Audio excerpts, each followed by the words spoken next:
Educational explore YouTube channel रे आपण मानक स्वागत। आजिकार वीडियो रे आमे जो जूनियर टीचर आसीबा को जाउची तार जो इन्फॉर्मेशन टी आसीची ता विषय रे जानिबा। ता सहित जो ओटीईटी रे नोटिफिकेशन आसीथिला तार जो डेट टी मध्ये आसी सारिची ता मध्ये आमे এই वीडियो रे जानिबा। आपण माने एठी देखि पारुथबी गोटे नोटिफिकेशन आसीची board of secondary education Odisha Cuttack तरफ जोटा कि ओटीटी को लेकिन ओडिशा टीचर एलिजिबिलिटी टेस्ट जोटा कि 2026 जो इनफॉरमेशन रोची कौन रोची देखंतु it is for information of all concern that the Odisha teacher eligibility test 2026 will be conducted as per the following schedule। जो शेड्यूल दिया जाइए सही शेड्यूल हिसाब रे जो ओटीटी एग्जाम टी कंडक्ट करबा को जाउची बीएससी जे देखिबा एग्जाम टी केबे हेबो ताहेले एठी जो डेट टी दिया जाइए 21/6/2026 ताहेले आपण मानकर जो एग्जाम टी 21 जून रे हेबा को जाउची as per the timing given below. जो टाइमिंग टी दिया जाइए देखंतु पेपर 1 जोटा कि 9 टा रु नै कि 11:30 पर्यंत हेबो सेही परी पेपर 2 2 टा रु नै कि 4:30 पर्यंत हेबो।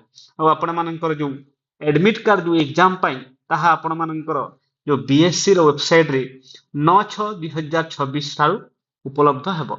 तो यह थिला जो आपण मानकर जो ओटीटी एग्जाम हेबा को जाउची जो पेपर 1 एंड पेपर 2 जोटा कि 21 जो जून रे हार एग्जाम हेबा को जाउची।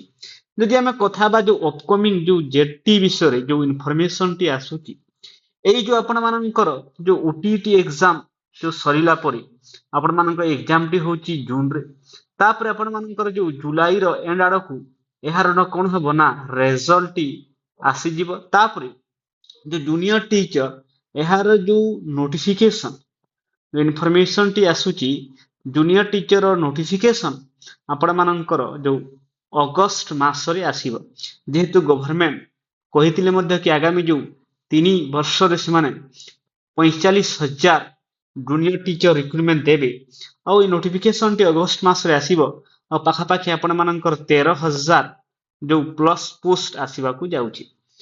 अगस्त नोटिफिकेशन आसीबो पाखा पाखी 13,000 प्लस पोस्ट आपण मानकर जो जूनियर टीचर आसीबा को जाउची।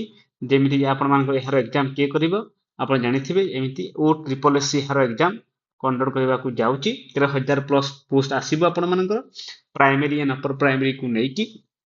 तो यह थिला संपूर्ण इन्फॉर्मेशन आहुरी एमिति क्या इन्फॉर्मेटिव वीडियो देखिबा पई आपण एजुकेशनल एक्सप्लोर यूट्यूब चैनल को लाइक एंड सब्सक्राइब कर दियंतु।